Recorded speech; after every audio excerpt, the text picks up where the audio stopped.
में माननीय अरुण जोगड़िया जी हैं, जो राष्ट्रीय संयोजक बहुजन स्टूडेंट फेडरेशन फॉर इक्वलिटी हैं।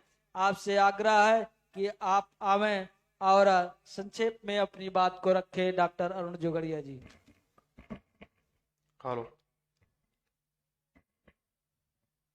जय मूल्यवासी साथियों, ज्यादा समय नहीं लेना चाहता हूं। कुछ चंद बातें कहकर मैं अपनी बात को खत्म करूंगा।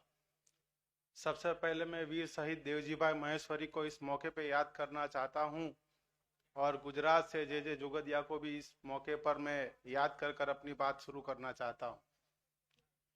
डॉक्टर बाबा साहब अम्बेडकर ने 2 जनवरी 1945 को कोलकाता में all Indian schedule caste student federation का कार्यक्रम लिया और ये कार्यक्रम में बाबा साहब ने कहा कि हमें कांग्रेस के विद्यार्थी संगठनों से निकलना होगा, हमें खुद का विद्यार्थी संगठन बनाना होगा। 1945 में कहा। उसके बाद 12 दिसंबर 1945 वही साल में कहा कि हमें कम्युनिस्टों से सावधान रहना होगा। ये स्टेटमेंट देने के 4 साल के बाद 16 जनवरी 1948 को बाबा साहब ने दूसरा स्टेटमेंट दिया, कहा कि औरों की हवेली में घुसना मूर्खता है, हमें हमारी कुटिया सुरक्षित करनी होगी। इसके 5 साल के बाद डॉक्टर बाबा साहब ने 26 अक्टूबर 1954 को कहा कि अगर हमारी कुटिया सुरक्षित रही तो लोग यही आएंगे। मैं किस और इशारा करना चाहता हूं, आप लोग बखूबी समझते हैं, इस पर मुझे ज्यादा चर्चा करने की फिलहाल जरूरत नहीं है। मुद्दा जो हमारा है कि हमारी विद्यार्थियों की क्या हालत कर दी गई है, तो एक सिंपल उदाहरण देकर आपको बताना चाहता हूं। जब अग्निवीर योजना आई तो अग्निवीर योजना को लेकर अलग अलग बहुत सारे संगठनों ने विरोध किया, लेकिन ये विरोध के अंदर कहीं भी आपको एबीवीपी और एनएसयूआई के लोग नहीं दिखे।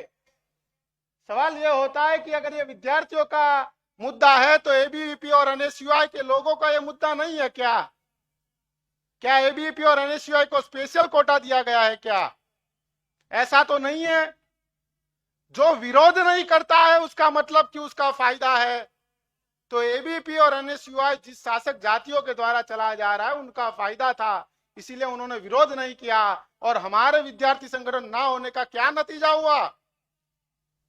महाराष्ट्र का भामसेब का राज्य अधिवेशन लगा था, उसके दूसरे दिन पेपर में आया कि एक विद्यार्थी जो था वो अग्निवीर की जो योजना थी उसके ट्रेनिंग सेशन में दौड़ते दौड़ते मर गया। दौड़ते दौड़ते मर गया। इतनी बड़ी बात हुई। इस देश का एक फकीर कहता है कि मैं भी सैनिक बनना चाहता हूं।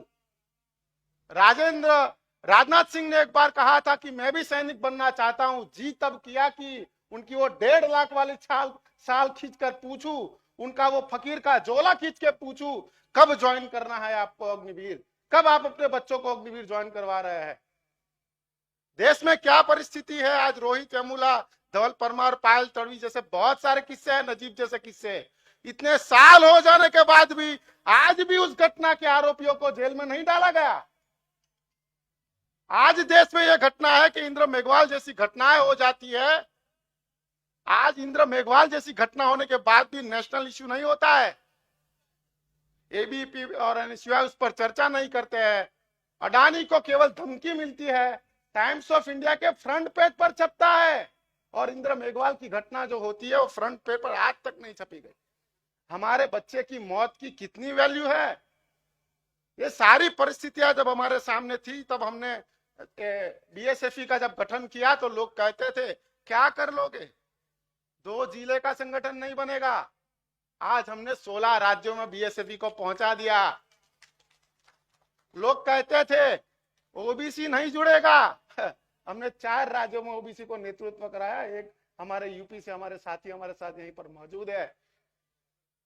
हम 2 चीज कहकर आपको कहते हैं, हम बीएसएफई के लोग क्या करेंगे? हम लोग हेटरेट आंदोलन चलाना नहीं चाहते, हम लोग इंटेलेक्चुअल आंदोलन चलाना चाहते हैं। अगर इंटेलेक्चुअल लोगों का आंदोलन चलाएंगे तो हम लोगों का ये टारगेट है कि एडमिनिस्ट्रेटिव पर हम कब्जा कैसे कर सकते हैं। हमारे पूर्व जो राष्ट्रीय अध्यक्ष भामसेब के थे उन्होंने क्या किया? जो एडमिनिस्ट्रेटिव में जाने वाले विद्यार्थी थे उनको रास्ते पे उतारा। जिनको एडमिनिस्ट्रेटिव में भेजना चाहिए था उनको रास्ते पे उतारा। और रास्ते पे उतारने का क्या नतीजा हुआ कि जो विचारधारा वाला प्रवाह जो एडमिनिस्ट्रेटिव में जाना चाहिए था वो जेलों में गया, और जो विचारहीन जो प्रवाह था वो एडमिनिस्ट्रेटिव में गया। क्या हुआ? आपके समाज के पॉलिसी मेकर लोग पैदा होने चाहिए थे, जो आपकी विचारधारा से संलग्न होने चाहिए थे, वो निर्माण नहीं हुए। आज समाज में पॉलिसी मेकर लोगों को जीरो बनाने का काम किया गया। हम ये काम नहीं करेंगे। हम विद्यार्थियों को रास्ते पे उतार कर उसको जेल में भेजने का काम नहीं करेंगे। हम ये काम करेंगे कि अगर कोई भी कोई धांधली करता है, कोई भी अगर किसी जगह पर बदसलूकी करता है, तो हम जेल भरो नहीं करेंगे, उसको जेल में डाल देंगे। इंटेलेक्चुअलिटी बढ़ाएंगे। पॉलिसी मेकर लोग यहीं से निर्माण करेंगे।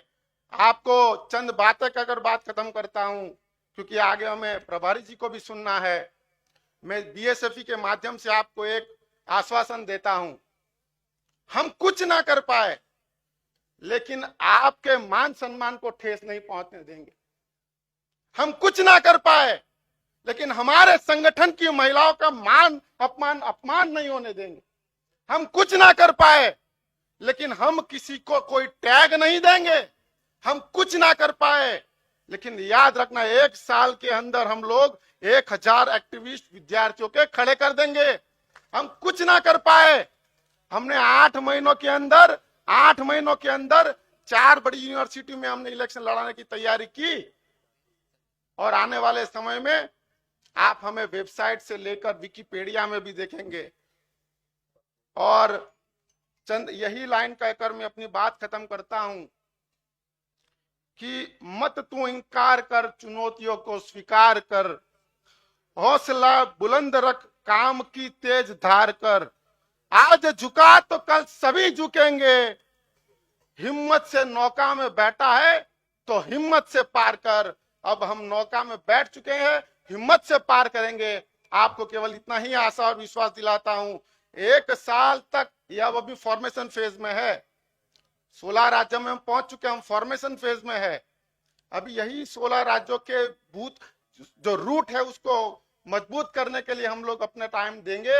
1 साल के बाद आपको ये विश्वास दिलाते हैं कि हम कम से कम 1000 एक्टिविस्ट लोगों को तैयार करेंगे, और वही 1000 एक्टिविस्ट को हम टारगेट देंगे।